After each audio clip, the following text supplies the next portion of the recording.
आज सुबह से पाकिस्तान का सिंध और कराची शहर काफ़ी ज़्यादा ट्रेंडिंग में चल रहा है। यहाँ के सिंध स्टेट में कई सारी जगह कुछ छोटे मोटे प्रोटेस्ट भी हुए हैं, जिसके अंदर बताया जा रहा है कि पाकिस्तान की पुलिस और पाकिस्तान की आर्मी यानी कि पाकिस्तान की सेना एक दूसरे से लड़ने के लिए तैयार भी हो चुकी है। लेकिन असल में ये पूरी कहानी है क्या और ये लड़ाई शुरू कहाँ से हुई, चलिए इसको डिटेल में समझते हैं। जिस तरह से भारत में कई सारे स्टेट्स होते हैं और जिस तरह से केंद्र की सरकार अलग होती है और स्टेट्स की सरकार अलग होती है, उसी तरह से पाकिस्तान में भी होता है। अब पाकिस्तान के अंदर कुल मिलाकर आप 4 स्टेट मान सकते हैं, जहाँ पर एक चीफ मिनिस्टर होता है और जो पाकिस्तान के प्रधानमंत्री होते हैं वो एक तरह से उनके पास सेंटर की पावर होती है, यानी कि वो पूरे पाकिस्तान को कंट्रोल करते हैं। अब जैसे कि हमारे भारत के अंदर आम आदमी पार्टी, भारतीय जनता पार्टी और कांग्रेस कई सारी पार्टियां होती हैं, ऐसी ही पाकिस्तान के अंदर भी कई सारी पॉलिटिकल पार्टियां हैं, जिसके अंदर पाकिस्तान के सेंटर में जो पार्टी चलती है वो एक अलग पार्टी है और यहाँ पर सिंध यहाँ का, जिसको आप एक स्टेट मान सकते हैं, वहाँ पर एक अलग गवर्नमेंट चलती है जो कि एक अलग पार्टी की है। अब जिस तरह से भारत के अंदर केंद्र सरकार और कई सारे राज्यों के अंदर अलग अलग सरकारें हैं और उनके बीच में काफी मतभेद रहता है और कई सारी पिछली बार ये भी हुआ था कि कई सारी पार्टियों ने मिलकर महागठबंधन किया था और उन लोगों ने प्रोटेस्ट भी किया था सरकार की, केंद्र सरकार के अगेंस्ट। अब ठीक इसी तरह से पाकिस्तान के अंदर भी यही हो रहा है कि वहाँ पर सेंटर की जो गवर्नमेंट है उसको कई सारी जो अदर पॉलिटिकल पार्टियां यानी कि जो अपोजिशन है वो उसका विरोध करती हैं और वो उनको पर कई सारे एलिगेशन लगाती हैं कि भैया आपकी वजह से पाकिस्तान का नाम खराब हो रहा है। अब कई सारी पॉलिटिकल पार्टीज ने, कुल मिलाकर 11 ऐसी पॉलिटिकल पार्टी थी जो कि अपोजिशन में थी और जो कि केंद्र सरकार यानी कि प्रधानमंत्री इमरान खान के अगेंस्ट यानी कि उनके खिलाफ प्रोटेस्ट करती रहती हैं और कई सारे आंदोलन और कई सारी ऐसी रैलियां करती रहती हैं जो कि केंद्र सरकार के खिलाफ होती हैं। अब अपोजिशन पार्टी का जो एक तरह से महागठबंधन है, उसके अंदर पाकिस्तान के former prime minister Pervez Musharraf की जो बेटी है मरियम, वो भी इस महागठबंधन के अंदर शामिल है और वो भी कई सारे जो सरकार के खिलाफ प्रोटेस्ट होती हैं उसके अंदर पार्टिसिपेट करती रहती हैं। अब इस महागठबंधन ने एक तरह से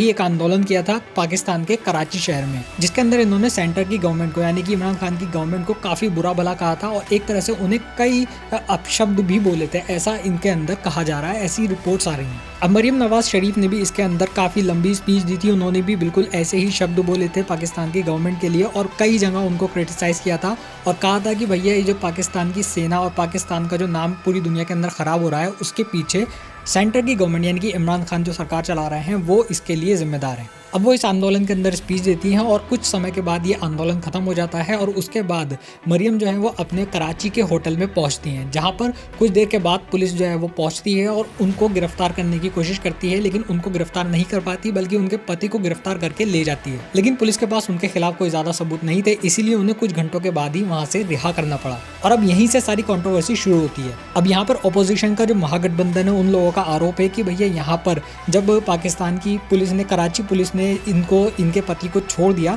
तो उसके बाद यहाँ पर पाकिस्तानी सेना की एंट्री होती है। अब वो क्या करते हैं, कराची पुलिस के जो चीफ थे उनको एक तरह से किडनैप कर लेते हैं यानी उनका अपहरण कर लेते हैं और अपहरण करने के बाद उनको 4 घंटे अपने अंदर अपनी हिरासत के अंदर रखते हैं और उनसे एक FIR लिखवाते हैं मरियम नवाज शरीफ के पति के खिलाफ, ताकि उनको किसी न किसी ऐसे आरोप के अंदर उनके खिलाफ FIR लिखी जा सके ताकि उनको जेल हो सके। अब यहाँ पर अपोजिशन का कहना है कि कराची पुलिस ने उनकी FIR लिखने से मना कर दिया। भैया उन लोगों ने मना कर दिया कि हम कोई भी झूठी FIR उनके पति के खिलाफ नहीं लिखेंगे, क्योंकि उनके खिलाफ कोई भी इतने बड़े और इतने संगीन आरोप नहीं है और कोई भी ऐसा कोई प्रूफ नहीं है जिससे ये साबित हो सके कि उन्होंने कोई बड़ा अपराध किया है। अब कराची पुलिस ने एक तरह से सेना के दबाव में आकर उनके खिलाफ FIR लिखने से मना कर दिया था, इसीलिए यहाँ पर पाकिस्तानी सेना के ऊपर ये आरोप लग रहे हैं कि उन्होंने गैर कानूनी तरीके से उनका अपहरण किया और उनको मजबूर किया कि वो उनके खिलाफ झूठी FIR लिखे। अब इसके बाद जो होता है वो कराची पुलिस के कई सारे बड़े बड़े पुलिस ऑफिसर, यहाँ तक कि कराची पुलिस के जो चीफ थे वो भी एक तरह से छुट्टी के लिए अप्लाई कर देते हैं अचानक से ही।